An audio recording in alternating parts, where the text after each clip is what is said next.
மதுரையில் திடீர்னு சூறாவளி மாதிரி காத்தடிக்க தொடங்கிருச்சுங்க. இன்னைக்கு வேற ஒரு வீடியோ எடுக்க போகிற மாதிரி இருந்துச்சு.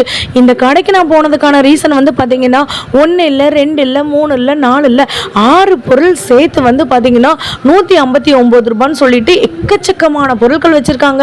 இந்த 6 டீ கப் பார்த்தீங்கன்னா 159 ரூபா மட்டும்தான். 6 ஜூஸ் கிளாஸ் வந்து பார்த்தீங்கன்னா 159 ரூபா தான். 6 செராமிக் ஜார் வந்து பார்த்தீங்கன்னா 159 ரூபா தான். 1 கிலோ 2 கிலோ 3 கிலோ பிடிக்கிற மாதிரியான இவ்வளோ பெரிய செராமிக் ஜாரு நீங்கள் ஒன்று எடுத்தால் 159 ரூபா தான். உங்களுக்கு டூரு ட்ராவலுக்கு கொண்டு போகிற மாதிரியான இவ்வளோ பேஸ்கெட்ஸ் வந்துட்டு இருக்குங்க. 159 ரூபா மட்டும்தான். வாட்டர் பாட்டிலேருந்து பிளாஸ்டிக்லேருந்து அஞ்சரை பெட்டிலேருந்து அயன் ஐட்டம்லேருந்து எல்லாமே வந்து வச்சுருக்காங்க. லாங் வீடியோவை மேலே வந்து வச்சுருக்கேன், வேணுன்றவங்க செக் அவுட் பண்ணி பாருங்கள். நம்ம மதுரை பழங்கானத்தம் ரவுண்டானா இருக்குல்ல, அதில் நேராக அப்படி வந்துட்டு இருந்தீங்கன்னா ஃபஸ்ட்டு ரைட் எடுத்தீங்கனாலே போதும். பாலத்துக்கு கீழே இங்கே தாங்க நம்மளுடைய மஹால் வந்துட்டு இருக்குது. இந்த மஹாலோட பேர் வந்துட்டு குரு கிருஷ்ணா மஹால். இங்கே தான் அந்த 159 ரூபா ஷாப் வந்து போட்டிருக்காங்க. லாங் வீடியோவை மறக்காமல் பார்த்துட்டு போயிட்டு ஷாப் பண்ணிட்டு வாங்க. பாய்.